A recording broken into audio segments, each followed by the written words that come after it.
지금부터 제15차 정책조정회의를 시작하도록 하겠습니다. 먼저 김태년 원내대표님의 말씀이 있겠습니다. 배달 노동자의 산재보험 가입 촉진을 위한 사회적 합의를 환영합니다. 구체적 방안까지 합의하지는 못했지만 배달 노동자에 대한 사회 안전망을 강화하는 것에 노사가 뜻을 모은 것은 귀중한 진전입니다. 민주당과 정부는 국정과제로 특수고용 노동자의 산재보험 적용을 확대하는 산업재해보상보험법 개정을 추진하고 있습니다. 모처럼 사회적 합의가 이루어진 만큼 그 뜻을 살려서 이번 정기국회에서 산재보험법 개정에 적극 힘쓰겠습니다. 나아가 노동환경 개선과 사회 안전망 강화를 위한 전국민 고용보험의 제도화에도 더욱 진력하겠습니다. 인천 을왕리 음주운전 사고에 대한 국민의 분노가 높습니다. 한 사람의 음주운전으로 인해 한 가장이 목숨을 잃었습니다. 음주운전 처벌 수위를 높인 윤창호법이 지난해 6월부터 시행되고 있습니다. 하지만 여전히 음주운전이 계속되고 있는 점은 입법기관인 국회로서는 뼈아픕니다. 민주당은 음주운전을 멈추게 하기 위한 법적, 제도적 대책 마련에 더욱 힘쓰겠습니다. 특히 음주운전을 막지 않은 동승자 역시 사고를 방조한 것이나 다름없습니다. 민주당은 음주운전을 방조하거나 부추긴 동승자에 대한 처벌을 강화하는 법안을 조속히 만들도록 하겠습니다. 지역화폐는 더욱 확대돼야 합니다. 지역화폐가 코로나 상황에도 불구하고 지역경제를 활성화하는 데 효자 노릇을 톡톡히 하고 있습니다. 코로나 상황이 아니었을 때 지역화폐를 도입한 지역에서도 골목 상권을 포함한 경제 활성화하는 데도 크게 도움이 됐다는 것을 우리가 현장에서 목격할 수 있었습니다. 특히 사회적 거리두기 조치로 타격을 입고 있는 음식점과 동네 슈퍼마켓, 식료품점, 학원 등 골목 상권에 큰 힘이 되고 있습니다. 지난해 지방행정연구원에 따르면 재정 투입에 따른 지역화폐 발행의 승수 효과는 생산 유발액 기준 1.78배, 부가가치 유발액 기준 0.76배로 지역의 생산과 부가가치 증대에 긍정적 효과를 불러오는 것으로 분석됐습니다. 지역화폐 발행과 유통 과정에서 발생하는 생산과 부가가치로 지역 내 선순환 경제 생태계를 만들 수 있다는 것을 입증하는 것입니다. 민주당과 정부는 내년도 예산에 지역사랑 상품권 발행 규모를 15조 원대로 대폭 확대할 것입니다. 최근 몇 달간은 여러 지자체에서 발행하는 지역사랑 상품권이 완판 행진을 이어가고 있습니다. 지난해 1년간 판매된 지역사랑 상품권 규모가 3조 원 정도인데 올해는 상반기에만 6조 원 가까이 판매되었습니다. 다만 지역화폐를 확대하면서 발생할 수 있는 우려점은 개선 방안을 찾아 보완할 필요가 있습니다. 상품권 생산과 관리 비용 등의 문제를 해결하기 위해 모바일 간편 결제 시스템과 같은 시스템을 도입할 필요가 있습니다. 민주당은 20대 국회에서도 앱 기반 소상공인 간편 결제 시스템에 대한 법적 근거를 마련하기 위해 노력하겠습니다. 21대 국회에서도 관련법이 제출되어 있습니다. 민주당과 정부는 앞으로도 골목 상권과 지역 경제를 활성화하기 위해 최적의 대안을 계속해서 마련해 나가겠습니다. 이상입니다. 네, 다음은 한정희 정책위 의장님의 말씀이 있겠습니다. 지금 우리 사회는 코로나19라는 위기의 산을 넘고 있고 이로 인한 경제적, 사회적 피해는 전에 없을 만큼 어려운 상황입니다. 우리 민주당은 이번 정기국회에서 이러한 코로나 국난 극복에 집중하며 민생을 챙기고 또 국가 대전환을 뒷받침하는 입법을 진행하도록 하겠습니다. 이를 통해서 이번 정기국회가 국민을 지키는 국회, 그리고 대한민국의 미래를 준비하는 국회가 되도록 하겠습니다. 이번 정기국회에서 집중해야 할 5대 분야 핵심 중점 과제를 민주당 정책위는 선정했습니다. 가장 먼저 코로나19 국난 극복과 경제 위기에 대응하는 것입니다.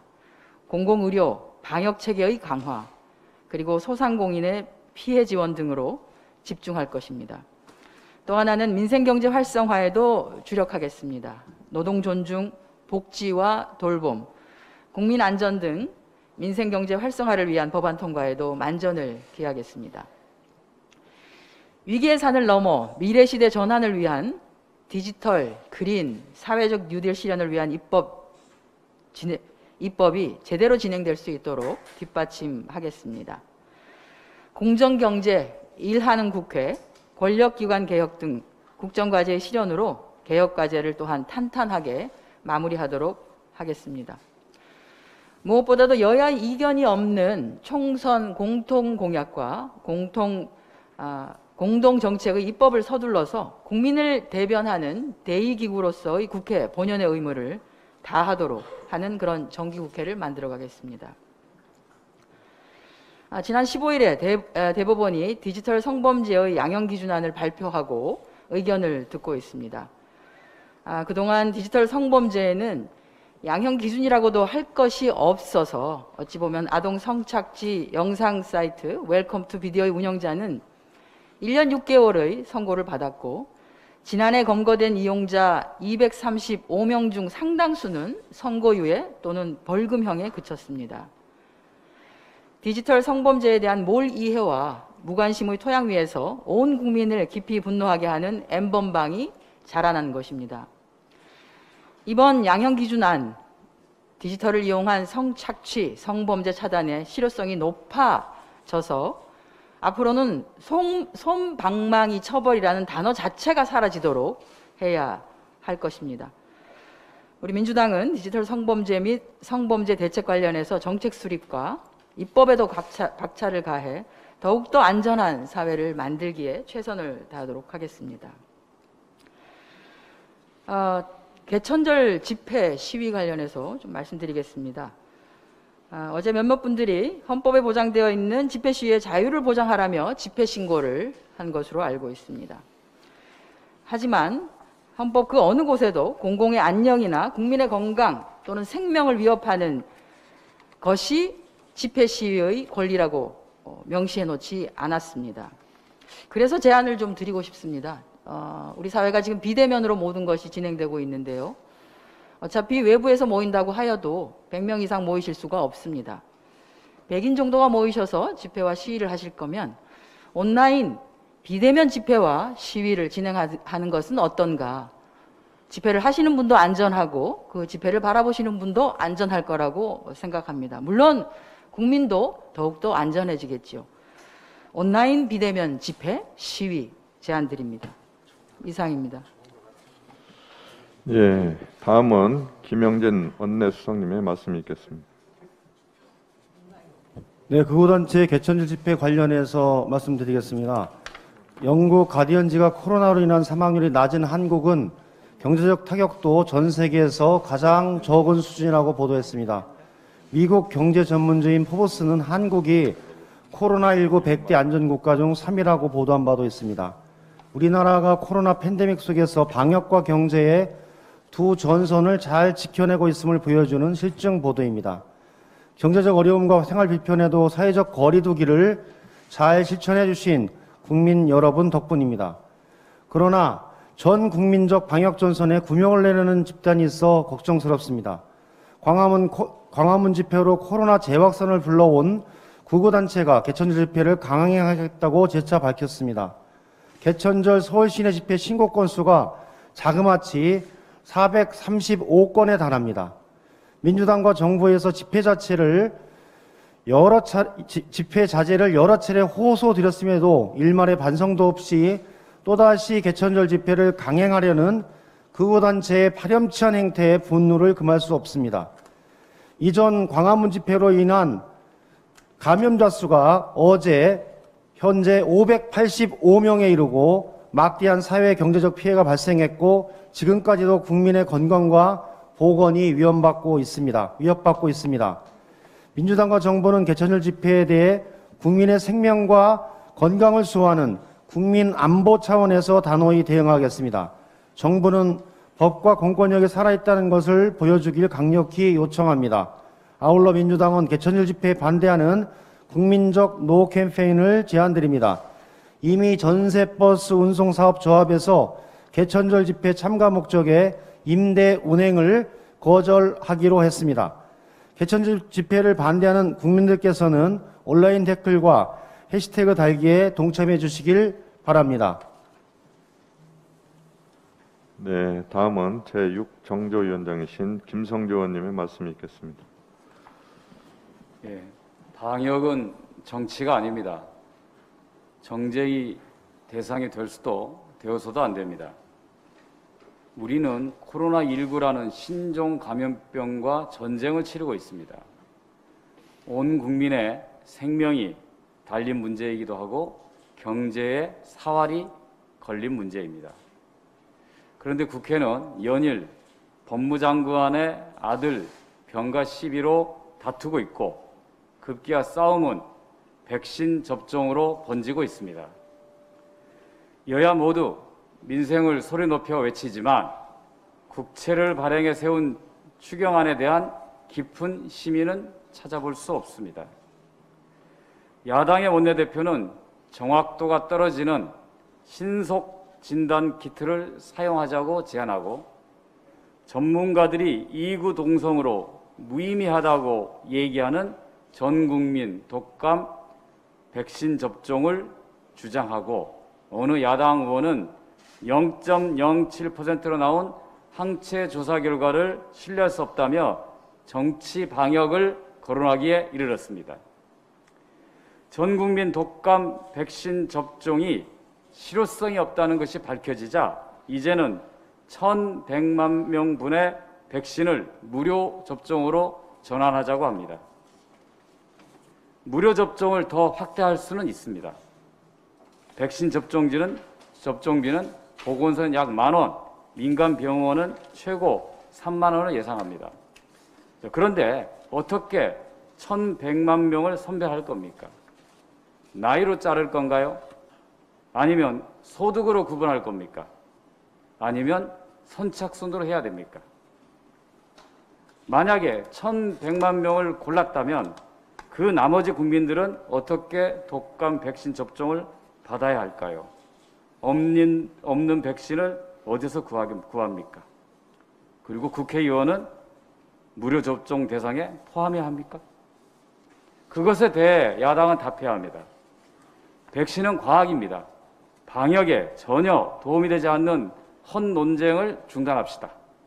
어떻게 하면 인기를 얻을지 골몰할 시간에 긴급 지원에 사각지대가 없는지 찾아봐야 합니다. 코로나19 피해 맞춤형 지원에 맞지 않는 것은 과감히 털어냅시다. 결국 국민의 세금과 국채를 발행해서 만든 추경 재원입니다. 한계 상황에 내몰리는 어려운 분들에게 버틸 용기를 주고 살 희망을 주는 4차 추경이 되도록 합시다. 정쟁 본능에서 벗어납시다. 네, 오늘 저도 한 말씀 드리겠습니다. 지난 9월 15일 국민의힘 정무위원들이 전현희 권익위원장의 사퇴를 촉구한 바 저는 국민의힘 정무위원들의 주장에 몇 가지 점을 바로잡고자 합니다. 첫째, 국민의힘 정무위원들은 공직자의 이해 충돌을 직무 배제로만 해결하는 것으로 잘못 이해하고 있습니다. 그러나 고위공직자일수록 직무 범위가 포괄적이고 특히 정책 수립 업무의 경우에 직무 관련자가 불특정 다수이기 때문에 고위공직자의 이해 충돌 상황을 직무 배제로 해결하는 것은 적절치 않습니다. 지난 2015년 1월 8일 정무위원회 법안심사 소위원회에서 김영란법에 대한 심사 시 공직자의 이해 충돌을 직무 배제로만 해결하는 것은 적절치 않다는 점을 모두 동의한 바 있습니다. 그러나 그 대안에 대해서 합의에 이르지 못하기 때문에 국민의힘 정무위원도 잘 알다시피 이 부분은 이해충돌 방지에 관한 부분이 들어가지 못한 부분이 있습니다. 둘째, 국민의힘 정무위원들은 박은정 전 권익위원장의 답변과 근본 추미애 장관에 대한 권익위원회의 답변이 상호 모순되지 않다는 점을 간과했습니다. 공무원 시행령령 제5조에 따르면 공직자의 이해충돌에 대한 교재는 사적 이해관계자 여부와 직무 관련성 여부의 요건을 모두 필요로 합니다. 박은정 전 권익위원장은 조국 전 장관에 대해서 공무원 행동강령 제5조 위반에 대한 구체적 판단을 한 것이 아니라 직무 관련성이 있을 수 있다는 가능성이 답변을 했을 뿐입니다. 근본 추미애 장관에 대한 권익위의 답변은 추미애 장관이 개별 사건에 대해서 검찰총장을 지휘하지 않았으며 수사 결과에 대해서 보고받지 않았기 때문에 사적의 이해관계는 요건을 충족하나 직무 관련성 요건은 충족하지 않아 이해충돌로 볼 수 없다는 답변이었습니다. 마지막으로 정무위원들의 이러한 주장은 우리나라의 공직자 이해충돌에 대한 일반적 법률이 없다는 것에 기인합니다. 정부도 공직자 이해충돌에 관한 논란을 불식시키기 위해서 올 6월 25일에 공직자 이해충돌 방지 법안을 발의한 바 있습니다. 국민의힘 정무위원들도 소모적 정쟁을 멈추고 공직자의 이해충돌 방지 법안에 대한 논의에 힘을 모아주시기 부탁드립니다. 이상입니다. 그럼 이상으로 제15차 정책조정회의를 비공개로 전환하겠습니다.